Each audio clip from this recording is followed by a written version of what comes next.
الصبر الذي لا يحب.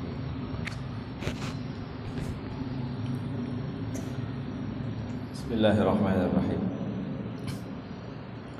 فاتحنا الله يغفر الذنوب ويستر العيوب ويصلح أمور المسلمين ويكفينا وإياكم شر الطاغين وشر الباغين وشر الحاسدين وشر المستكبرين. يرحم المسلمين ويفرج على المسلمين ويوفقنا لما يحب ويرضى يختم لنا بالحسنى ويجعلنا وإياكم في مستقر رحمته مع اللطف والعافية على ما نوى أسلافنا الصالحون، على ما نوينا في هذه الجلسة، وعلى ما نوى مشايخنا ومعلمينا، على ما نوى مؤلف هذا الكتاب، على ما نوى سيد الوالد وسيد أحمد نوفل بن عبد الله بن أحمد بن حامد الكاف على هذه النية وعلى كل نية صالحة وإلى حضرة النبي صلى الله عليه وآله وصحبه وسلم. شيء لله لهم الفاتحة. أعوذ بالله من الشيطان الرجيم. بسم الله الرحمن الرحيم. الحمد لله رب العالمين. يوم الدين إياك نعبد وإياك نستعين اهدنا الصراط المستقيم والذين أنعمت عليهم غير المغضوب عليهم ولا الضالين. بسم الله الرحمن الرحيم. الحمد لله رب العالمين وبه نستعين على أمور الدنيا والدين، والصلاة والسلام على أشرف الأنبياء والمرسلين سيدنا مولانا محمد وعلى آله وصحبه أجمعين. سبحانك لا علم لنا إلا ما علمتنا إنك أنت العليم الحكيم. رب اشرح لي صدري ويسر لي أمري واحلل عقدة من لساني يفقهوا قولي وسدد لساني واهد قلبي بجاه النبي وآله وصحبه. قال المصنف رحمه الله ونفعنا به وبعلومه وبعلومكم في الدارين آمين. بسم الله الرحمن الرحيم. Sahajaku nadar i'tikaf di masjid ini fardu karena Allah Ta'ala selama aku berada di dalamnya.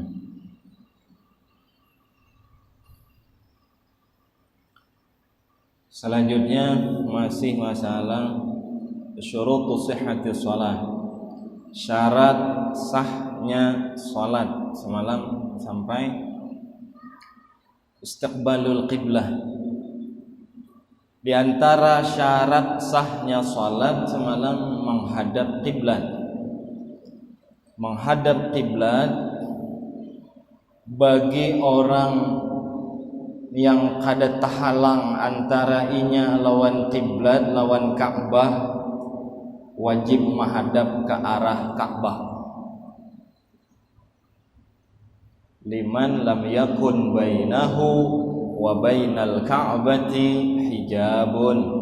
Orang nang kada tahalat mulai inya lawan Ka'bah itu kelihatan dari nang mahalat. Mun tahalat apa gedung-gedung panjang banyak, apalagi terpisah benua, terpisah apa provinsi, terpisah, itu sudah kada lagi sudah. Makanya di Masjidil Haram itu kiblatnya menghadap Ka'bah, bukan menghadap jihad atau arah Ka'bah, arah Masjidil Haram. Kalau kita ini sembahyang kan jauh dari Ka'bah. Kalau kita harus menghadap Ka'bah berarti harus saf kita ini berbulat juga. Kada kawa kada berbulat. Kalau harus wajib menghadap Ka'bahnya berarti yang di hujung sana sembahyang pasti kada menghadap Ka'bah. Menghadap apanya? Tidak tahu lah. Karena Ka'bah itu kenalnya Ka'bah lawan masjid, kenal masjid kan? Ka'bah itu berapa meter? Ada sebuah mengukur ya lah. Mengukur seorang. Yang jelas ini lebih ganal ini nah, mulai sop ujung sana sampai sop ujung sana. Kalau kita wajib menghadap Ka'bah, maka yang di ujung situ kada pacang menghadap Ka'bahnya, luput. Jadi yang wajib menghadap Ka'bah adalah orang-orang yang kada tahalat antara inya lawan Ka'bah, melihat inya Ka'bah itu. Ain banda Ka'bah itu inya melihat. Tapi kalau kita nang jauh atau bahkan di masjid di Mekah pun ada masjid yang sopnya rata. Di Madinah tuh bebundar gak ada orang sembahyang. Bebundar lah. Jangan nakuni ulun, lu kan suka ke situ. Di Masjid Nabawi bebundarlah kada rata. Nah, rata kan? Kenapa? Karena Masjid Nabawi kada melihat orang Madinah, kada melihat Ka'bah. Jadi kada wajib menghadap arah banda Ka'bahnya, itu kada wajib. Cuman wajib menghadap arah Ka'bah. Oh, kayak kita nih, nah, Ka'bah arahnya ke sana. Oh, ya sudah, berarti arah ke sana. Jangan sembahyang arah ke sana. Pamelah. Jadi kita kada mesti buah ini salah, buah ini. Nah, yang penting kita sangka kuat, kada yakin, kada sangka kuat. Kita sangka kuat bahwa arah yang kita pakai untuk sholat adalah mengarah ke arah Ka'bah Baitullah sana. Kalau harus menghadap banda Ka'bahnya, maka wajib berbundar kita. Sedangkan ini kada, namanya menghadap kiblat. Lawan apa menghadap? Lawan dada. Kalau rahatan rukuk, ya mau kada mau dadanya kan ke bawah, asal dadanya jangan mereng. Kalau kepala kada menghadap kiblat, kada apa-apa. Sembahyang misal, muhanya arah sana, melihat siapa yang masuk, kada apa-apa. Tapi makruh.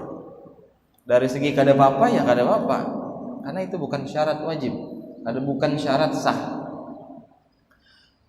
Jadi harus menghadap arah Ka'bah, bukan banda Ka'bahnya. Nah, itu bedanya antara kita lawan orang Mekah yang berada di sembahyang di Masjidil Haram. Mereka wajib menghadap ain banda Ka'bah nang hirang itu. Pusat titiknya ada di bangunan Ka'bah. Tapi kalau kada, dia cukup menghadap ke arah Masjidil Haram. Karena di Masjidil Haram ada Ka'bah dan itulah kiblat kita. Jadi istiqbalul qiblah, syarat wajib salat diantaranya menghadap kiblat. Sudah tadi dibahas. Adakah orang yang kada menghadap kiblat, arah kiblat? Ada. Contohnya orang yang waktu salam dadanya terhereng ke kiri dan ke kanan. Sudah ya contoh kana tahu adalah sudah. Coba pian lihat lagi sekali. Orang yang tahiyat akhir, kalau bisa dadanya tetap rata. Misal kiblat ulun ke sana, jadi pian tetap dadanya ke situ. Tahiyat akhir. Lah, lalu salamnya assalamualaikum warahmatullah. Kepalanya aja nang bergerak. Ulun bisa melihat orang dadanya 4 bergerak. Batal. Coba anda kayu. Nah, assalamualaikum warahmatullah. Bergerak lah ini. Tapi hereng ada kalah. Coba sekali lagi. Assalamualaikum warahmatullah. Pasti bergerak nih. Jadi kalau diukur-ukur ada kayu di sini. Assalamualaikum warahmatullah. Arah situ jauhnya. Itu arah ke Mesir, ke kuburan Fir'aun kan ada adanya. Lalu salam kedua, assalamualaikum warahmatullah. Berdiam aja ini. Assalamualaikum warahmatullah. Assalamualaikum warahmatullah. Cukup kepala nang bekoleh kiri kanan. Dadanya kan bisa 4. Pahamlah? Bisa lagi waktu orang turun dari atau naik dari sujud. Sudah juga kita padahi semalam. Ini habis sujud, Allah. Lihat kayunya nih lah. Lihat kayunya nih. Selama kayu ini arahnya ke bawah, hukumnya menghadap kiblat. Allah, kayunya ke bawah. Coba kalau kayunya nih, orang bangkit dari sujud bertumpu dengan sebelah tangan. Biasanya pereknya ke kiri kalau tangan kanan. Kalau bertumpu lawan tangan kiri, perek miringnya pasti ke kanan. dan itu biasanya terjadi. Contoh, ulun bertumpu lawan tangan kanan aja. Ini habis sujud, ulun naik, Allah. Jauh kan? Supaya stabil tumpunya lawan dua tangan. Bangkit dari sujud, Allah. Ah, gitu. Pahamilah, itu sudah sama Imam Ghazali sudah bahas. Wa ya'tamid ala kaffaihi, dia bertumpu dengan dua telapak tangan, dua-duanya, atau turun dari sami Allahu liman hamidah rabbana lakal hamd, turun ke bawah, dua tangan menyambut, dua tangan berdahulu, dua lintuhut dulu, langsung dua tangan. Bagi nang sudah tuha biasanya, dua telapak tangan berdahulu turun kelak, yalah, karena lintuhut sakit dah. Nah, jadi orang tua biasanya sami Allahu liman hamidah rabbana lakal hamdu hamdan katsiran thayyiban mubarakan fi mil'us samawati wa mil'ul ardi, terus sampai habis. Lalunya turun ke bawah, Allah. Bila tangan kanan dia sebuting berturun,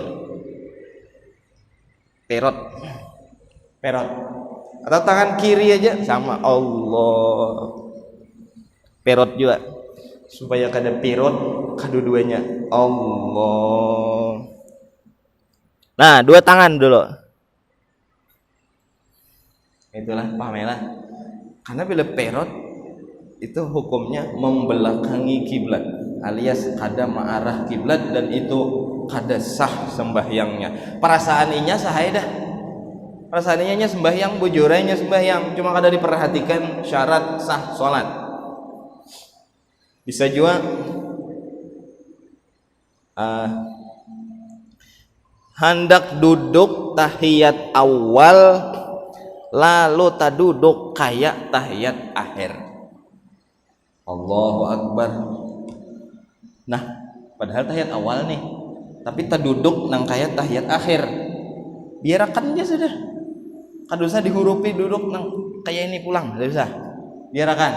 Kenapa? Menjaga kalau rahat berbalik. Nih anggaplah orang hendak tahiyat awal tapi duduknya kayak tahiyat akhir, lalu ini hendak membuliki kena, salah jadinya duduk aku nih, orang di mukanya sini bertahan bujur, lalu membuliki. Kalau dada nih tahiring kanan tahiring kiri kada stabil, akhirnya salah. Jadi menurut pendapat banyak ulama itu kada usah dibaiki, duduknya salah. Daripada membaiki duduk nang salah, takutan tagawi yang membatalkan salat, maka biarkan aja, ada apa lah kalau membaiki kita. Tuh kemana-mana kita, kecuali bagus rapi membaiki. Misal membaiki bujur-bujur lah, nah membaiki itu dua tangan bertumpu.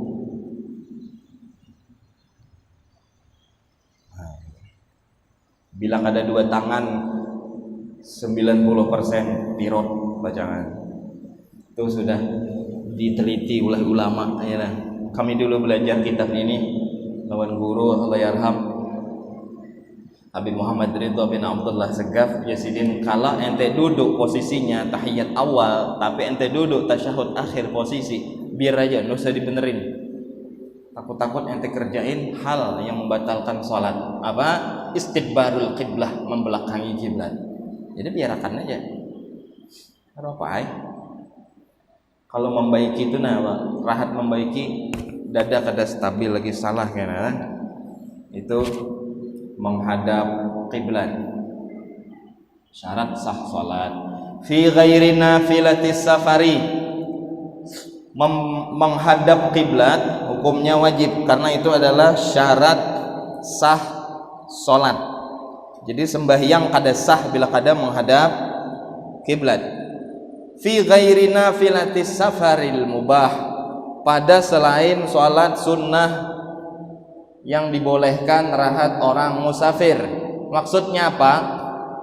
Orang nang sembahyang sunnah waktu musafir maka boleh kada menghadap kiblat, boleh. Dan ini dipraktekkan oleh Nabi Muhammad. Ulama-ulama dulu mereka musafir di perjalanan, banyak waktu mereka untuk sholat sunnah, kada pakai menghadap kiblat. Tangguh ulun bisa banyak nang kada tagawi ini. Suah laki kira. Tapi jangan jauh ditakut nih. Jangan jauh diakan. Jawab di hati masing-masing. Suah laki kira kita musafir. Musafir kita ini adalah musafir yang dibolehkan oleh syariat. Yang ngarannya musafir di sini, musafirnya yang jauh, yang lebih dari 2 marhalah.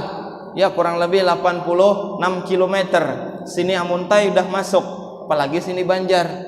Nah, di perjalanan kita sembahyang sunnah. Soal lagi kira, aku baudokin kada aja. Itulah. Nah, Rasulullah dalam riwayat-riwayat yang banyak, bahkan di dalam Sahih Bukhari pun ada, beliau kalau di perjalanan sholat sunnah. Lalu kenapa menghadap kiblat? Sembahyang sunnahnya di atas kendaraan, di atas ontak. Ontanya jalan kemana kan? Ontak kan kiri, kanan, kena belok sana. Yang penting sembahyang sunnah, maka silahkan pian bertakbir di situ. Mulai Ampah hendak ke Banjarmasin. Bodoh aja nih, bodoh aja. Hendak turun tadi bodoh kan? Itu silahul mukmin. Orang mukmin mesti punya senjata. Senjatanya apa? Keris kah? Kada. Belati kah? Kada. Senjatanya apa? Wudu.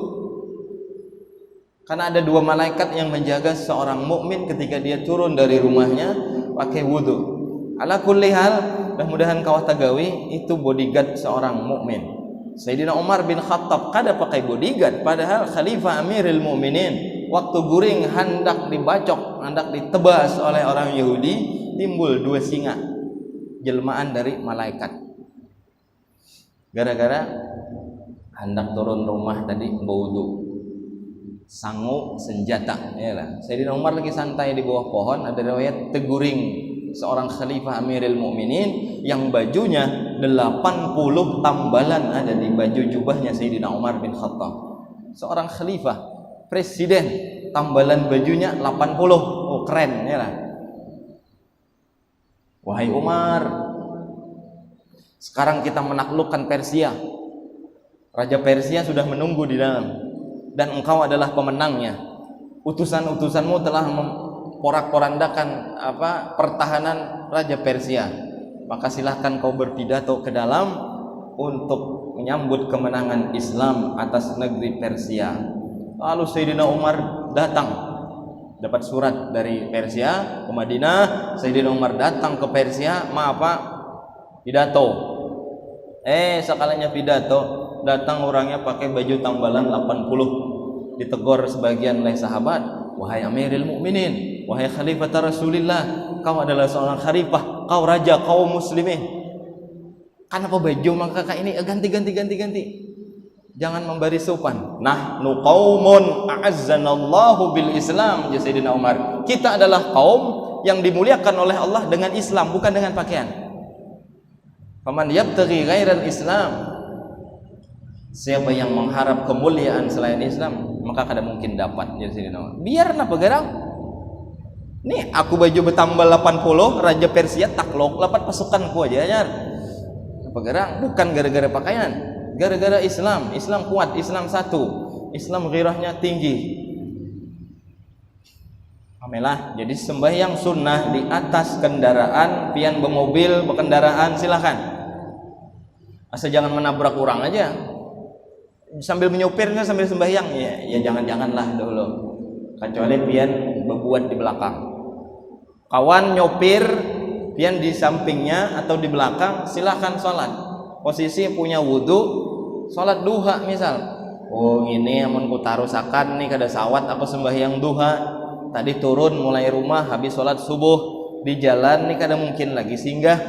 Sopir kada juga singgah. Ini hari sudah hampir setengah 12, hampir duhur. Kalau sampai ke tujuan 1 jam lagi, sholat duhaku hilang pacangan, ya sudah sembahyang di mobil tuh. Ada wudhu ya sudah, Allahu Akbar, sahaja ku sholat duha 2 rakaat sunnah karena Allah Ta'ala. Jangan dibuat menghadap kiblat, kena dustai malaikat. Karena kita kada menghadap kiblat. Bolehlah, boleh. Jadi dipadahkan di sini wastiqbalul qiblati fi ghairi nafilatis safaril mubah, dan menghadap kiblat hukumnya termasuk syarat sah salat pada selain salat sunnah waktu orang lagi musafir, dan musafirnya musafir yang direstui oleh syariat. Lain musafir hendak merampok ke Banjar, lain. Atau musafir hendak mencari musuh, hendak bedaduk misal, mulai ampah hendak ke Barabai, nyari orang bedaduk, nyari orang pemainan. Aku nih musafir dia boleh aja sembahyang di jalan nih. Apa kisah sembahyang sunnah nang tujuh hendak judi, naudzubillah. Ada lah, Allah alam. Mungkin sholatnya kelak akan mencegahnya dari mungkar. Pahamailah. Dan kawan gawe nih mulai ampah hendak ke Banjar, mengkawap turun di rumah wudu dulu. Karena di jalan pian sembahyang sunnah silahkan. Allahu Akbar, sahajaku sembahyang sunnah 2 rakaat karena Allah Ta'ala. Jangan dibuati menghadap kiblat karena pian kada menghadap kiblat. Allahu Akbar, sahajaku sembahyang sunnah 2 rakaat karena Allah Ta'ala. Kalau hendak sembahyang duha ya silahkan. Karena posisi kita lagi musafir dan sholatnya sholat sunnah. Kalau sholat fardu, ujar para sahabat menceritakan wa idza shallal farda, apabila Nabi sholat fardu nazal, Nabi turun dari mobil maksudnya. Kalau Nabi bawa onta berarti turun dari onta kalau sholat fardu. Tapi kalau sholat sunnah kada ada riwayat Nabi turun lalu Nabi sholat sunnah, kada ada. Boleh kita gawi daripada waktu kosong. Sepeda motor bang boleh, tapi kawan tukang bonceng, tapi nawak nang membawa awak nang sembahyang kayak apa kena tahiyat akhirnya tasyahudnya kayak apa, takbirnya kayak apa, ada kau takbirnya lah. Ini yang dibonceng di belakang bisa Allahu Akbar, Sami Allah liman hamidah, itu kayak orang sembahyang duduk Allahu Akbar. Nah sujudnya dipanjangi sedikit, dibungkuki sedikit daripada rukuk. Pamelah kayak orang sembahyang sujud sembahyang duduk. Ini lagi dibonceng, kawan bonceng kendaraan. Gitu. Tapi bapak dah dulu lawan kawan. Oh kawan, aku hendak sembahyang lah. Jangan dipandiri aku lah. Nah lalu sembahyang situ. Allahu Akbar kabira.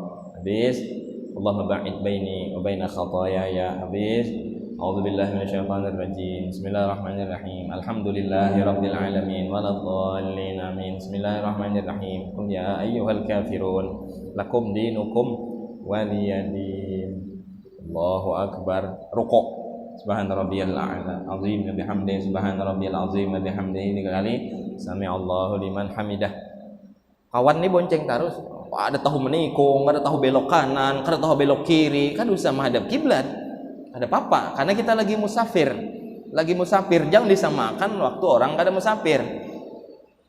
Iyalah, apalagi sholat sunnah, ini memang sholat sunnah itu bunya ala rukhas, dibikin dengan seringan-ringan mungkin. Bahkan sholat sunnah boleh kada berdiri sama sekali, walaupun kita kuat berdiri. Sembahyang tarawih 20 rakaat, mulai awal hendak berduduk silahkan.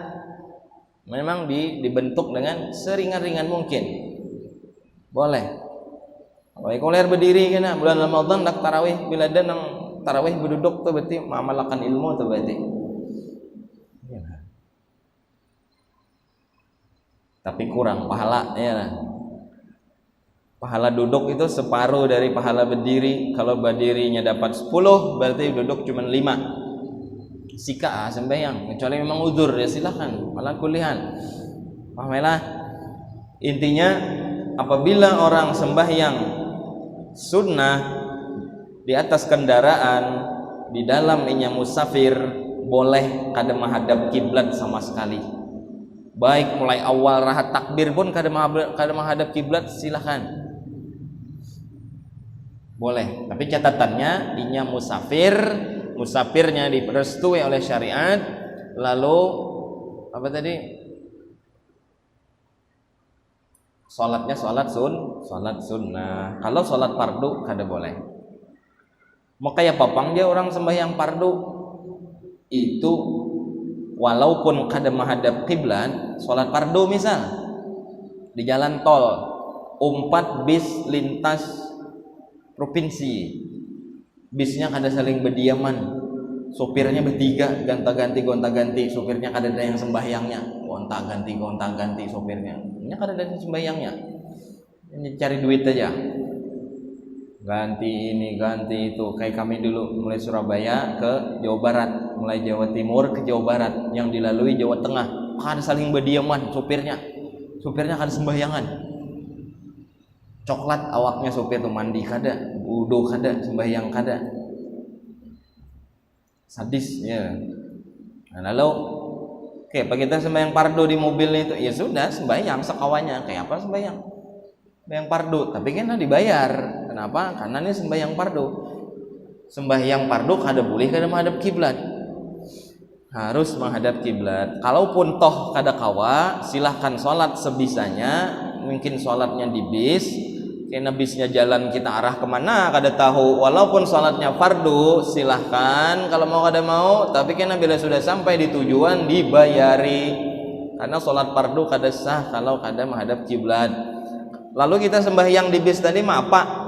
Hanya lihormatil waktu, supaya kita kada berdosa meninggalkan sholat yang sempurna. Jadi kada alasan meninggalkan sholat. Udah kada tayamum, menghadap kiblat kada kawa, biar sekawanya kayak pahamkan sebisa mungkin, tapi kita sudah sampai dibayari. Itu bedanya lawan sholat sunnah. Kalau sholat sunnah kada usah dibayar, karena kada sembahyang gini kada apa-apa, ini sunnah itu kenapa nang dibayari, lain hutang ya lah.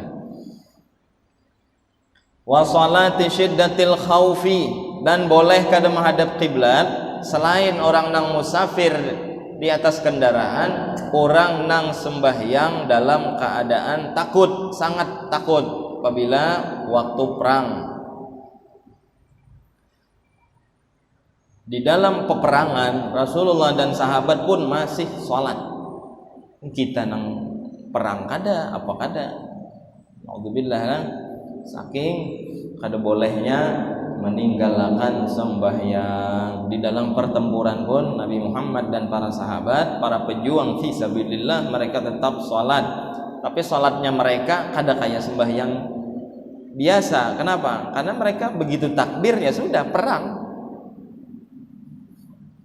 Kayak bapang kawa, pokoknya gawi sekawa-kawanya, yang penting jangan ditinggalkan, habis kisah sudah. Itu kada ada jawadah kita itulah. Nang ada tadi mungkin nang sembahyang di dalam mobil, rahat musafir, silahkan gawi.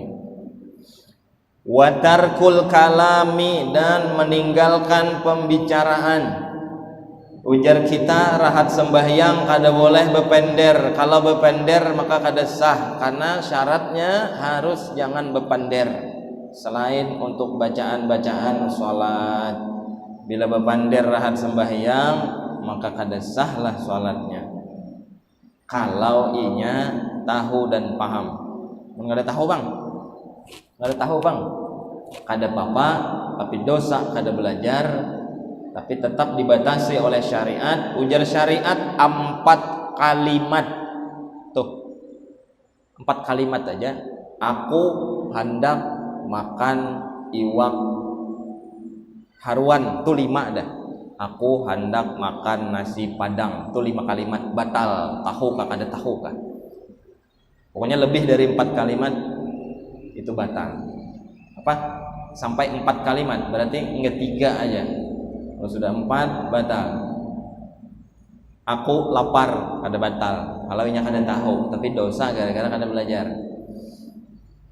Jangan berpender pokoknya. Bisa juga berpender.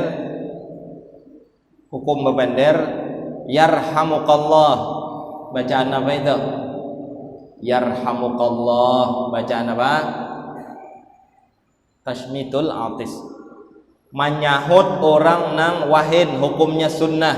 dan itu hak hukumnya, sangat dianjurkan. Orang wahin, cus wahin, lalu bacaannya si wahin apa? Alhamdulillah. Bila kita wahin, ucaplah alhamdulillah. Bila ada yang mendengar, sunnah menjawab yarhamukallah walaupun di dalam sholat. Pian sembahyang,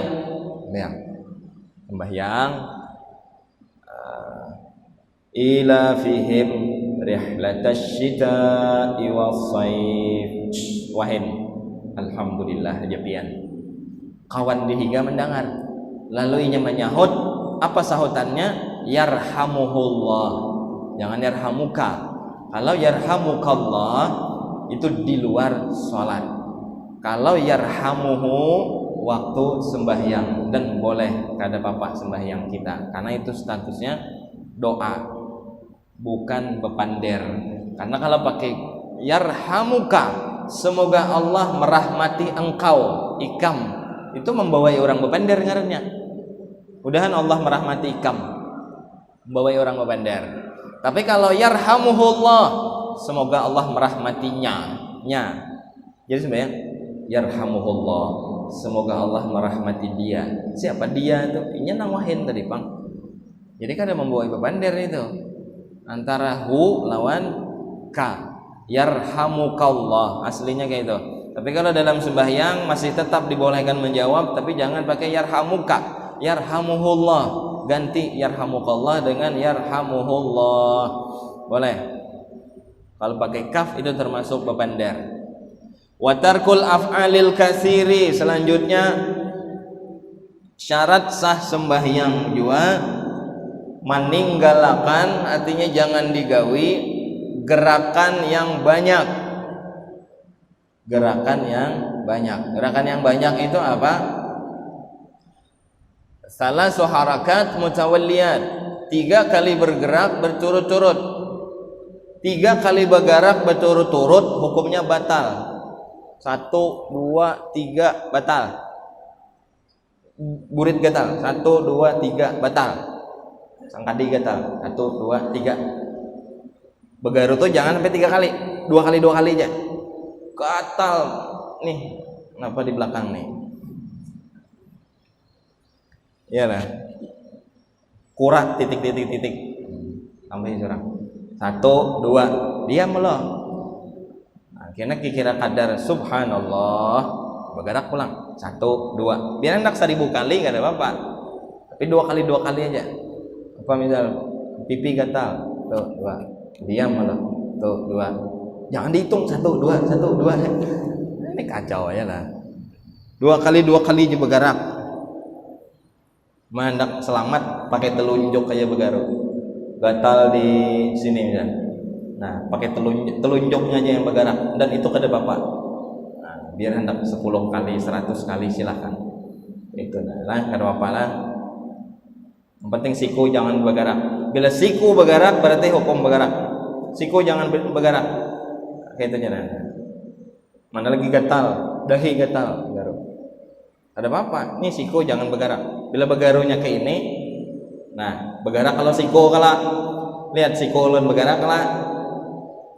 Kayak siku supaya kada bergerak, begaru tatap dia makan, telunjuk aja yang bergerak. Nah, gitu. Ini bedanya orang berilmu lawan kada lah.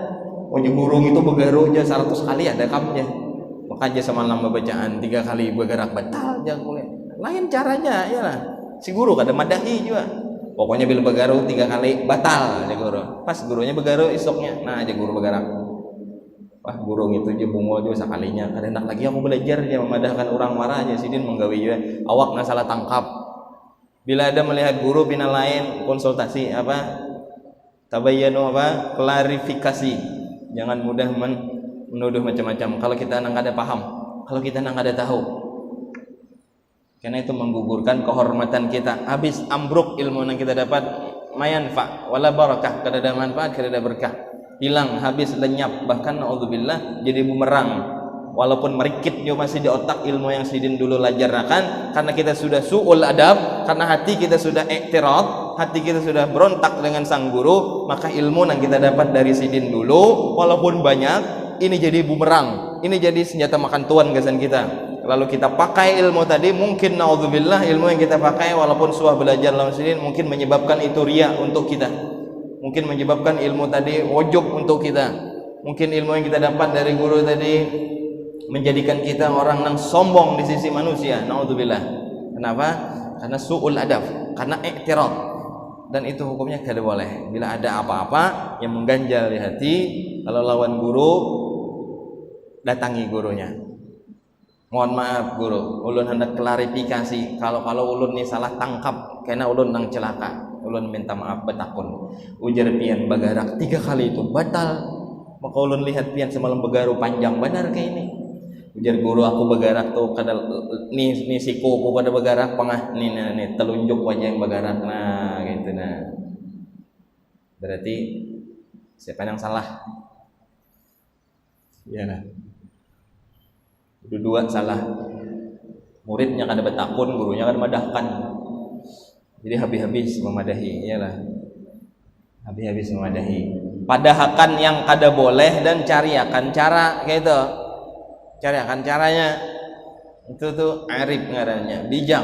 Memakai barang sandaan kada boleh, haram hukumnya. Jangan tika situ aja, beri solusi kayak caranya, tukari benda tuh. Sudah kita belajar dulu lah. Nih sepeda motor na 5 juta sandai ya kan, pakai sana nih kuncinya. Ya sudah nih 5 juta. Jangan. Ya Pak, tukari. Aku ada hendak menyandai gitu, bila aku sandai udah boleh makai aku tukari aja nah. Karena bila kamu dapat duit 5 juta, tukari pulang wadahku 5 juta. Bila aku kada menjual, hendak kamu tembak di dahiku silahkan. Hendak ikam tebas leherku silahkan. Olah ikam apa sih itu surat pernyataan hendak 20 buting kan anunya, perangko apa namanya? Matrainya, kada matrai 10.000 lagi, matrai 1 juta. Bila aku berdusta, aku khianat, hendak dikapai kam ulah suratnya situ, yang penting ku boleh makai. Itu tuh solusi lah. Jangan haram, jangan bujur hukumnya gitu, cuman ulahkan jalan supaya umat itu gampang dan mudah.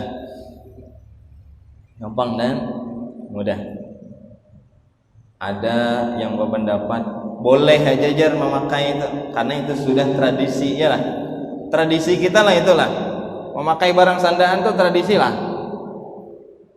Tradisi gak ada barang disandakan tapi dipakai, tradisi gak ada tradisi. Lalu ada yang berpendapat, apa pendapatnya merujuk kepada hadis Nabi, apa kaidah al-adah muhakkamah. Suatu adat itu menjadi ketentuan satu hukum. Berarti kalau itu sudah jadi adat boleh digawi. Oh, jar siapa? Jar kaimo, hukum ngitmu kah? Lain. Al-adah muhakkamah, adat menjadi satu kebiasaan. Memang benar itu kaidah, cuman ada syarat-syaratnya. 1, adatnya jangan bertentangan dengan syariat. 2, adatnya dilakukan oleh orang-orang yang baik. Siapa? Ulama yang takut kepada Allah, bertendensikan hadis Nabi, ma ra'ahul muslimuna hasanan fahuwa indallahi hasan. Apapun yang menurut ulama, kebanyakan ulama baik, itu baik di sisi Allah. Ulama mana ada yang bolehkan? Tidak. Jadi batal itu tendensi, dan apalagi kaidahnya bertentangan jauh dengan syariat, dan itu banyak ulun dengar. Itu sudah jadi kebiasaan ya. Bila jadi adat boleh kayak itu kah? Bila jadi adat, al-adah muhakkamah. Bila sudah jadi adat boleh jadi sandaran hukum. Salah maulahakan contoh. Nang contoh itu ulun pada hina al-adah muhakkamah, suatu adat bisa jadi bahan patokan sandaran suatu hukum kebiasaan. Contohnya kayak apa? Bila kita mengambil upah lawan orang menjahit akan pakaian baju kain, ini kain 12 potong. Oh, tukang jahit ulahkan baju modelnya kayak ini, ukurannya kayak ini, berapa upahnya? Ujar tukang jahit 100 juta. Samaan 12 potong tuh 1 juta. Ya sudah, julung. Kada usah kita menjulung benang, jarum, meteran, gunting, kada usah. Kenapa? Karena kebiasaan tukang jahit, bila kita menjahit, tukang sediakan guntingnya, meterannya, benangnya, kancingnya, seletingnya, macam-macamnya. Ada harus kita membawa. Mana kita membawa kain, membawa resleting, membawa kancing, membawa jarum, membawa benang, membawa skoci, kesan apa aja tuh gunting kamu ini? Kita bergunting ke pasar, bawa gunting seorang kah? Siapa pian suah bergunting di pasar? Membawa gunting seorang siapa? Al-adah muhakkamah. Itu pada tukang gunting. Al-adah muhakkamah. Suatu kebiasaan itu bisa dijadikan patokan sandaran hukum. Bila kau hendak bergunting lawan pian ampun guntingnya, kan maulun bawa seorang. Ke situ hukumnya. Ini dipadahkan orang mahir aja sudah jar. Bila barang sandaan tuh boleh dipakai, berarti boleh hai. Dalilnya kaidah al-adah muhakkamah. Tuh belum lagi. Kada tahu ulun gitu susah belajar. Iyalah. Pamelah. Bila apa lagi? Nukar bensin, nukar minyak misal di eceran, membawa corong seorang kah kita? Kada. Bisa tukang bensin tuh mengulahkan corongnya gitu. Bila kita minta ulahkan rumah lawan tukang, kita membawa gergaji seorang kah? Ada. Tukul bang, tukang aja semuaan sudah. Itu maksud al-adah muhakkamah. Bujur-bujur nyari contoh. Kalau contohnya bertentangan dengan syariat ya boleh. Kullu qardin jarra naf'an fa huwa riba. Jelas hadis Nabi. Setiap hutang yang mengambil satu manfaat hukumnya riba. Mencarikan contoh ke situ, luputlah. Ada pas dah. Mana tadi? Tarkul af'alil katsir, meninggalkan pekerjaan yang banyak. Artinya jangan bergerak yang banyak, lebih dari 3. Dan itu banyak. Ada lagi contohnya. Belum contohkan. Dan ini bisa terjadi. Orang rukuk nah. Allahu akbar. Subhana rabbiyal azim wa bihamdih 3 kali. Lalu inya i'tidal. Sami Allahu liman hamidah. Nih tangannya bergerak. Allah batal sembahyangnya. Ada orang kayak itulah. Rukuk sekali lagi. Nih rukuk. Subhana rabbiyal azim wa bihamdih. Sami Allahu liman hamidah. Rabbana. Ini tangannya belum bergerak. Sami Allahu liman hamidah. Babaya bertempel di paha. Babaya bertempel di paha itulah. Sami Allahu liman hamidah. Langsung turun batal. Kenapa? Karena bergerak 3 kali lebih dan tanpa tumakninah sama sekali. Jadi kayak Pak, habis rukuk berdiam. Sami Allahu liman hamidah. Langsung berdiam. Berdiam dulu, kira-kira subhanallah, hanya turun. Tangan goyang-goyang. Habis rukuk, sami Allahu liman hamidah. Nih, kada singganaan nih. Bebai begana sedikit langsung turun. Tuh kada batu maninah pulang. Itulah, jadi berdiam. Banyak tuh kayak itu macamnya. Wa tarkul akli wasyurbi. Insyaallah. Banyak lagi sini. Dan meninggalkan makan dan minum. Orang sembahyang makan minum itu kah? Lain nah. Ini kalau ada kesulitan di gigi, kesulitan daging sapi, daging kambing, kesulitan durian, itu rahat sembahyang, jangan ditaguk. Sayangnya aja rendang daging padang kan larang kan. Taguk sedikit itu aja batal. Itu maksud al-aklu wasyurb, makan dan minum rahatan sembahyang. Rahat sembahyang rasa ini ilat berjalanan tadi. Nah, ada daging tadi, maka aku habis makan di padang. Dicongkelnya tep. Ratik nang ada di gigi dicongkel dengan lidah boleh ditaguk. Tapi bila pakai tusuk gigi dilarang oleh syariat. Mewaris fakir, itu boleh lah. Siapa yang biasa nguit gigi? Itu bila sudah dikuit, jangan deh. Itu kacau tuh. Nyongkel gigi itu aja sudah yurithul faqr bil khasyab ya. Makanya kami lebih jual congkelan gigi itu. Padahal payu yang itu. Orang makan. Saya urang-urang gitu, pian jangan. Panyawan barang itulah.